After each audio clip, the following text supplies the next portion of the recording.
لیٹے اللہ اکبر کہہ کے میں نے سارا جواب دیا۔ اور دوسرا اذان کا جواب یہ ہے کہ اذان ابھی مکمل ہی نہیں ہوئی تھی کہ میں مسجد میں چلا۔ یہ دو جواب ہیں۔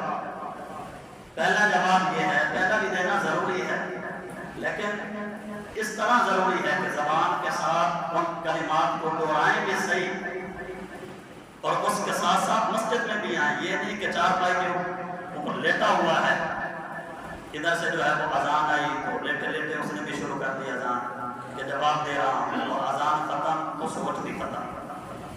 ایک یہ ہے جواب، یہ ہے کہ ابھی اذان مکمل بھی نہیں ہوئی تھی کہ بندہ مسجد میں آ گیا، اور مقصود بھی یہی ہے، اذان کا مقصد بھی یہی ہے کہ حی علی الصلاۃ، اس کا معنی بھی یہی بنتا ہے کہ تمہارا رب کہتا ہے کہ میرے گھر میں آ کے نماز پڑھ۔ دن میں 5 مرتبہ رب تعالیٰ بلاتا ہے۔ اچھا مجھے یہ بتائیں، عزت والا کوئی بندہ اگر عزت والی جگہ کے اوپر بطور مہمان ہمیں بلائے تو ہمیں جانا چاہیے یا نہیں جانا چاہیے؟ جانا چاہیے۔ عزت والا بندہ عزت والی جگہ میں عزت اور پروٹوکول کے ساتھ ہمیں بطور مہمان اس عزت والی جگہ میں بلائے تو کیا ہمیں جانا چاہیے یا نہیں جانا چاہیے؟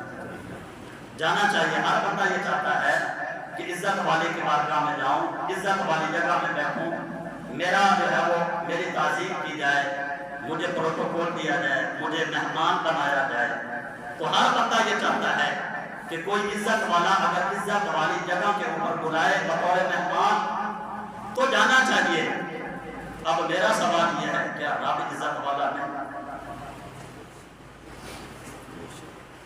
وَلِلَّهِ الْعِزَّةُ وَلِرَسُولِهِ، اللہ تو فرماتا ہے کہ عزت تو ہے ہی رب کے لیے، عزت اس کے رسول کے لیے ہے، عزت ان کے لیے جنہوں نے کلمہ پڑھا ہے۔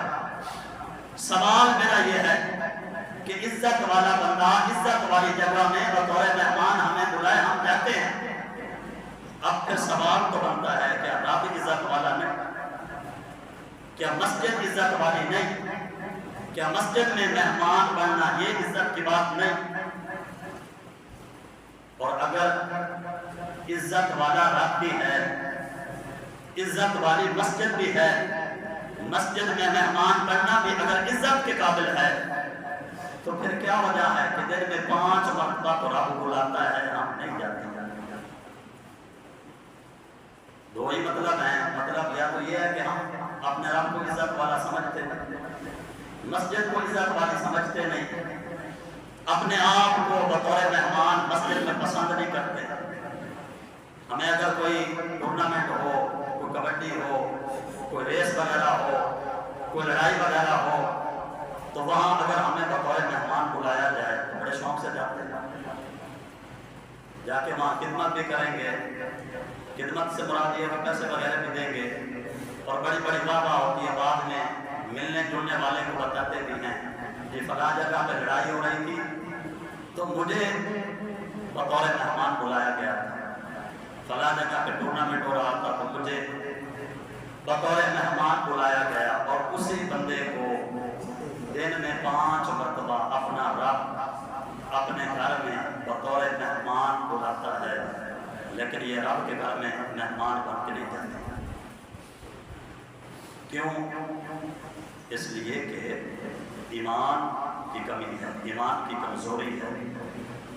اگر ایمان طاقتور ہو، ایمان کا نور جو ہے وہ سلامت ہو تو پھر ہو ہی نہیں سکتا کہ بندے کو رب بلائے اور بندہ اللہ کے گھر میں آ کے اپنے رب کی بارگاہ میں سر نہ جھکائے۔ یہ باتیں صرف سننے کی نہیں ہوتی کہ جمعے کے اوپر 3-4 باتیں سنی، دعا کر کے سلام کرا تو سلام کے ساتھ باتیں کر لی، یہ مقصد نہیں ہوتا۔ مقصد یہ ہوتا ہے کہ چلو ہم اتنے مصروف ہیں کہ ہمارے پاس اتنا زیادہ وقت تو نہیں ہوتا کہ جمعے والے دن چلو 4-5 منٹ مل جاتے ہیں، تو مقصد یہ ہوتا ہے کہ بات کو سنیں اور سمجھیں اور پھر اس کے اوپر عمل کریں۔ کتنی افسوس کی بات ہے اور کتنے یہ ظلم کی بات ہے کہ عزت والا عزت والی جگہ میں بطور مہمان بلائے، سب جاننا چاہتے ہیں۔ رب سے بڑھ کر نہ کوئی عزت والا ہے، اللہ کے گھر سے بڑھ کے نہ کوئی عزت والی جگہ ہے، اور یہاں جو بطور مہمان آئے اس سے بڑھ کر کوئی عظمت والا مہمان بھی نہیں ہے۔ تو پھر کیا وجہ ہے کیوں نہیں آتے مسجد میں؟ اس لیے کہ ایمان کی کمزوری۔ اور پھر ہم آگے سے یہ بات بھی کر دیتے ہیں کہ جی نماز میں دل نہیں کرتا، دل نہیں کرتا یا دل نہیں لگتا یا دل کو لطف نہیں آتا۔ دل تو کیا چیز ہے؟ ہم روح میں اترے ہوتے۔ وہ شاعر کہتا نا کہ دل تو کیا چیز ہے، ہم روح میں اترے ہوتے، تو نے چاہا ہی نہیں ہے چاہنے والوں کی طرف۔ تیرا جب دل ہی نہیں کرتا نماز کی طرف، تیری توجہ ہی نہیں ہوتی، تو پھر کس طرح تجھے نماز میں سکون ملے، کس طرح نماز میں تیری طبیعت لگے؟ اور مصطفیٰ جان رحمت صلی اللہ علیہ وآلہ وسلم کے اصحاب کی مبارک زندگیاں اس بات پر گواہ ہیں کہ ان لوگوں نے، ان عظمت والے لوگوں نے نماز کے لیے اپنا سب کچھ قربان کیا۔ انہیں کوئی تکلیف ہوتی تھی اور خود مصطفیٰ جان رحمت صلی اللہ علیہ وآلہ وسلم کے فرامین مبارک موجود ہیں، جس وقت بھی کوئی پریشانی آئی، کوئی مشکل آئی، ہمیں تو یہ ہوتا نا کہ ہم دوڑ جاتے ہیں، کبھی کسی کے پاس چلے گئے، کبھی کسی کے پاس، یار مشکل آئی ہے میرے لیے دعا کر دو، مشکل آئی ہے تو میرے لیے آسرا بن جاؤ۔ مصطفیٰ جان رحمت صلی اللہ علیہ وآلہ وسلم آپ کو جب بھی کوئی مشکل پیش آتی تھی، اللہ کے حبیب سب سے پہلے نماز کا اہتمام فرماتے ہیں، نفلی نماز کا اہتمام۔ اور حدیث مبارکہ میں یہ بھی بڑی وضاحت کے ساتھ موجود ہے کہ جس بندے کے فرض پورے نہیں ہوں گے نا، فرض، اللہ اس بندے کے نفل قبول نہیں فرمائے گا۔ اور قیامت والے دن جب ہمارے فرضوں میں کمی کوتاہی ہوگی تو رب تعالیٰ فرشتوں کو حکم فرمائے گا کہ میرے اس بندے کے نفل لے کرنا، اس کے فرضوں کو پورا کیا جائے۔ 70 نفل جو ہیں وہ ایک فرض میں آئیں گے۔ کتنے نفل ایک فرض میں آئیں گے؟ 70 نفل۔ مطلب یہ ہے کہ شب برات جو نفل پڑھے جاتے ہیں وہ بھی نفل ہیں، لیلۃ القدر میں نفل جو پڑھے جاتے ہیں وہ بھی نفل ہیں۔ سمجھانے کے لیے میں بات آپ کو بتانا یہ چاہتا ہوں کہ فرض کی کتنی اہمیت ہے۔ فرض کی اتنی اہمیت ہے کہ لیلۃ القدر کی رات 70 رکعات بندہ نماز نفل ادا کرے، پھر جا کے فرضوں کو پہنچتا ہے۔ 70 نفل پڑھے گا تو پھر ایک فرض کے برابر ہوگا کہ اگر کوئی کمی کوتاہی قیامت والے دن ہوگی نا تو 70 نفلوں سے اس فرض کو پورا نہیں، فرض کی کمی کوتاہی کو پورا کیا جائے گا۔ اتنی زیادہ اہمیت ہے اس بات کی، لیکن نہیں، ہمیں پرواہ نہیں۔ ہماری مسجدیں ویران ہیں، مسجدوں کو دیکھ کر ایسا لگتا ہے کہ جہاں کہ اس محلے میں کوئی رہتا ہی نہیں۔ جب نماز کا وقت ہوتا ہے تو جب نماز پڑھنے والے کی تعداد کو دیکھا جاتا ہے تو ایسا محسوس ہوتا ہے کہ یہاں کوئی دنیا رہتی نہیں۔ اس طرح کے ایک یا دو بندے جو ہیں وہ مسجد میں کھڑے ہیں۔ یاد رکھیں، مسجد کی زینت عمارت کے ساتھ نہیں ہے، مسجد کی زینت نمازیوں کے سر جھکانے میں ہے۔ مسجد کی زینت قرینوں کے ساتھ نہیں ہوتی، مسجد کی زینت مسجد میں پڑھنے والے لوگوں کے قرآن کی زبان کے ساتھ ہوتی ہے۔ اور فرمایا کہ جو بندہ مسجد کی زینت بنے گا اور مسجد میں آ کر مسجد کو خوش کرے گا تو اللہ تبارک و تعالیٰ اس بندے کو بھی خوش فرمائے گا۔ اس لیے اور ہمارے ہاں کتنے افسوس کی بات ہے، حدیث مبارکہ میں ہے کہ جب بندہ 40 سال کی عمر سے زیادہ ہوتا ہے، بڑھاپے ہو جاتا ہے۔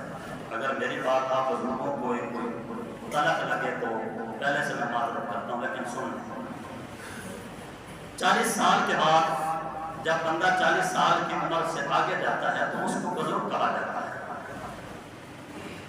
تو شریعت اس کے لیے کچھ آسانیاں پیدا کرتی ہے، شریعت اس کے لیے کچھ آسانیاں پیدا کرتی ہے۔ کہ اس کے اوپر سخت احکامات نہیں ہوتے، اس کی طبیعت کے مطابق جس طرح اس میں ذوق آتا ہے، بزرگی آتی ہے، تو شریعت ویسے ویسے غلط اٹھانا شروع کر دیتی ہے۔ لیکن اس کے باوجود بھی نہ تو جوان کو اتنی عزت ملتی ہے جو بزرگ کو ملتی ہے۔ میں جو وہ بات کرنا چاہتا ہوں وہ یہ ہے کہ جب وہ بزرگی کے عالم میں بندہ آ جاتا ہے تو میرا رب فرماتا ہے کہ میرے فرشتوں میں اپنے اس بندے سے حیا فرماتا ہوں۔ اللہ حیا کرتا ہے، رب فرماتا ہے مجھے اس بندے سے حیا آتی ہے۔ کیوں مالک؟ فرمایا کہ اس کی عمر جو ہے وہ بزرگی میں ڈھل گئی، اس کے داڑھی میں سفید بال آ گیا، اگر داڑھی ہو تو اس کے سر میں سفید بال آ گیا، مجھے اس سے حیا آتی ہے۔ اس کی داڑھی میں نور چمک رہا ہے، اس کے سر پہ نور چمک رہا ہے، مجھے اس بندے سے حیا آتی ہے۔ یہ کلمہ پڑھتے پڑھتے اس عمر کو چلا گیا کہ اس میں ذوق اور بزرگی آ گئی۔ اس کی بزرگی کی وجہ سے فرماتا ہے رب میں اس کا حیا کرتا ہوں۔ اور ہمارے بزرگوں کا کیا حال ہے؟ بزرگی کے عالم میں بڑھاپے میں بھی جب کہا جانا کہ بابا نماز کے لیے کیوں نہیں آئے، بابا چل نہیں سکتا، اور وہی بابا ٹورنامنٹ پہ بیٹھا ہوتا ہے۔ بابا چل نہیں سکتا اور وہی بابا جو ہے وہ مال کا کام کاج ہے وہ کر رہا ہوتا ہے۔ بابے کو تکلیف ہوتی ہے مسجد میں آتے ہوئے، اور وہی بابا جو ہے وہ چوک میں ایک گھنٹہ بغیر کسی ٹیک کے کھڑا رہتا ہے۔ بابا جی مرا کیسے؟ جی فلاں جگہ میں بیٹھا تھا، جی وہ مر گیا۔ تیرا رب تیری اس عمر میں تجھ سے حیا کرتا ہے تو تجھے بھی چاہیے کہ جو عمر گزری ہے غفلت میں گزر گئی، اب تجھے بھی چاہیے کہ تو بھی رب کا حیا کرتے ہوئے مسجد میں آ۔ جب تیرا رب عزتوں والا مالک ساری کائنات کو بنانے والا، تجھے بنانے والا تیرا رب جب تیری اس عمر کا حیا کرتا ہے تو تیرا حق بھی بنتا ہے کہ تو بھی اپنی اس عمر کا حیا کر کے جو باقی غفلت میں گزر گئی ہے وہ تو گزر گئی ہے نا، اب تیرا بھی حق بنتا ہے کہ تو اپنی اس عمر کا اپنے رب کا حیا کرتا ہوئے مسجد میں آ جائے۔ یہ تیرے جو چاند سانسیں باقی ہیں نا، یہ بھی تو کہا جاتا کہ فلاں جو ہے فلاں جگہ پہ مر گیا، مسجد میں آ، تیرے جتنے بھی چاند سانس ہیں کسی کی زبان کے اوپر تو آئے گا کہ یار مسجد میں تھا، اللہ کی بارگاہ میں سجدہ کر رہا تھا کہ اس کے روح پرواز ہے۔ امام الانبیاء نبی پاک صلی اللہ علیہ وآلہ وسلم نے ارشاد فرمایا، اب سنیں کہ جب بندہ 50 سال کا یا 60 سال کا اپنے گھر میں بیٹھے بیٹھے جب مسجد میں جانے کا ارادہ کرتا ہے تو اللہ فرشتوں کو حکم دیتا ہے کہ دروازے پہ کھڑے ہو کر میرے اس بندے کا استقبال کرو۔ 50 سال کی عمر میں توفیق ہوئی یا 60 سال کی عمر میں توفیق ہوئی، اس کے دل میں یہ شوق ہوا کہ میں مسجد میں جاؤں۔ ابھی اس نے سوچا ہے کہ میں نے مسجد میں جانا ہے، رب و فرشتوں کو حکم دیتا ہے، اور فرشتے کوئی عام چیز نہیں ہے، اللہ کی نورانی مخلوق ہے۔ اللہ فرشتوں کو حکم دیتا ہے کہ اس کے دروازے پہ کھڑے ہو جاؤ، اس کا استقبال کرو۔ عرض کرتے ہیں مالک یہ تو پہلے بھی ساری گلیاں گھومتا تھا، پتہ نہیں کون کون سے علاقے لگاتار دیے گھومتا رہا، ہر چوک پہ جاتا رہا، ہر گلی میں اس نے قدم رکھے ہیں، ہر زمین کو اس نے لگاڑا ہے۔ پہلے تو ہمیں کبھی نہیں حکم ہوا کہ دروازے پہ کھڑے ہو کے استقبال کرو۔ اللہ فرماتا ہے کہ ایسا بھی تھا، لیکن اب یہ میرے گھر میں آنے کا ارادہ ہے، اب اس کو توفیق ملی ہے، اب اس نے ارادہ کیا ہے کہ یہ میرے گھر آئے، لہذا تم دروازے پہ کھڑے ہو جاؤ، اس کا استقبال کرو۔ اللہ کے نورانی فرشتے اس بندے کے دروازے پہ کھڑے ہو کر اس کا استقبال کرتے ہیں۔ یہ اور بات ہے کہ تمہیں اور مجھے نظر نہیں آتے، لیکن حضور کا فرمان ہے سچ ہے، حضور کا فرمان ہے یہ سچی بات ہے۔ ہر مسجد میں آنے والے بندے کا فرشتے استقبال کرتے ہیں۔ میرے مالک ہم کھڑے ہو گئے، استقبال کیا، یہ اب نکل پڑا ہے۔ اللہ فرماتا ہے کہ اب اس کے قدموں کو گنو شمار کرو۔ تیرا رب اتنا کریم ہے، اگر تم 40 50 60 سال بھی اللہ کی نافرمانی کرتا رہا، اس کے بعد توبہ کر کے جب رب کے دروازے پہ آتا ہے تو تیرا رب تو تیرے آنے والے قدموں کو بھی شمار فرماتا ہے۔ اللہ کرے آنے والی قدموں کو بھی گنتا ہے. اللہ فرماتا ہے کہ اب اس کے قدموں کو شمار کرو, گنو کہ اس نے کتنے قدم اٹھائے ہیں. فرشتے عرض کرتے ہیں مالک پہلے بھی تو یہ چلتا رہا, پہلے حکم نہیں تھا. فرمایا پہلے پتہ نہیں کدھر کدھر جاتا تھا, اب یہ میرے دروازے پہ آ رہا ہے, اس کے ہر قدم کو شمار کیا جائے. مالک اتنے قدم ہوئے. فرمایا کہ اتنے گناہ معاف کر دو, اتنی اس کو نیکیاں عطا کر دو, اور اتنے اس کے درجے کو بھی بلند کر دو. اب یہ معاملہ ہو جاتا ہے, وہ مسجد کے دروازے پہ تک پہنچ جاتا ہے. مسجد میں آیا, اس نے دعا مانگی, اللہم افتح لی ابواب رحمتک. مسجد میں آ کے اس نے یہ داخل ہوتے وقت دعا مانگی, اللہم افتح لی ابواب رحمتک, اے اللہ میرے لیے رحمت کے دروازے کھول دے. رب فرماتا ہے میرے بندے, گھر سے جب چلا تھا تیرے لیے رحمت کے دروازے کھول دے, تیرے لیے رحمت کے دروازے کھلے تھے جب تو چلا تھا. مسجد میں داخل ہوا, اب اس نے وضو کرنا ہے. وضو کیا, جن جن اعضاء کو دھوتا رہا اللہ ان اعضاء کو گناہوں سے پاک کرواتا رہا. پھر یہ بندہ مسجد میں آ کے اب یہ نماز پڑھنا شروع کرتا ہے, کھڑا ہوتا ہے, نیت کرتا ہے اور یہ نماز شروع کرنا چاہتا ہے. تو اللہ تبارک و تعالیٰ, یہ حدیث پاک کے لفظ ہے, رب تعالیٰ فرشتے کو حکم دیتا ہے کہ میرے بندے کی گردن پر گناہوں کا جو بوجھ ہے اس کو اٹھاؤ. 50 سال آگے 60 سال کا پتہ نہیں اس نے کیا کیا. 60 سال بعد اس کو توفیق ہوئی کہ وہ اللہ کے گھر میں آیا, توبہ کی, اور اب آ کے وہ کھڑا ہے تو رب حکم دیتا ہے کہ اس کے 50 یا 60 سال کے جتنے بھی گناہوں کا بھار ہے, بوجھ ہے, میرے ملائکہ اس کو اٹھاؤ. مالک کیوں؟ سمجھانے کے لیے, ورنہ آپ کی بارگاہ میں کون اس طرح بول سکتا ہے, اس کے حکم کے سامنے کون اس طرح بات کر سکتا ہے. مالک کیوں؟ رب تعالیٰ فرماتا ہے کہ اس لیے اس کے گردن سے گناہوں کو اٹھاؤ, پہلے ہم اس کو پاک کریں گے, پھر یہ ہماری بارگاہ میں ساتھ ہوگا. کتنا رب تجھے انعام عطا فرماتا ہے نماز کی, اور تو ہے کہ تجھے پرواہ نہیں ہے اپنے رب کے حکم کی. ہر بندے کی تو بات سنتا ہے, ہر بندے کی بات کی تو قدر بھی کرتا ہے, عزت بھی کرتا ہے, احترام بھی کرتا ہے, اور کہتا ہے جی میں اگر بات نہ کروں تو یہ روٹ جائے گا, تو روٹنے دو. اگر اس بندے نے قبر میں تمہارے کام آنا ہے تو پھر تو اس کو نہ روٹنے دو. اگر اس نے پل صراط پر تمہارے کام آنا ہے تو پھر تو نہ ناراض کرو, راضی کرو. اگر اس نے حساب کے وقت تمہارے کام آنا ہے تو پھر تو تمہارا بنتا ہے کہ تم اس کو راضی کرو. اگر اس بندے نے قیامت والے دن تمہاری شفاعت کرنی ہے کہ جس کی وجہ سے تم رب رسول کے دروازے سے دور ہو, پھر تو تمہارا بنتا ہے کہ تم اس کو راضی کرو, ناراض نہ کرو. اور اگر وہ بندہ نہ تو تمہارے قبر میں کام آنا ہے, نہ پل صراط پہ کام آنا ہے, نہ حساب و کتاب میں کام آنا ہے, اور نہ قیامت والے دن اس نے تمہاری شفاعت کرنی ہے, تو پھر تمہارا حق نہیں بنتا کہ تم ان کے کہنے سے رب رسول کو ناراض کرو. ان سب کو چھوڑ کر جس مصطفیٰ نے قیامت والے دن تمہاری شفاعت کرنی ہے اس مصطفیٰ کو راضی کرو.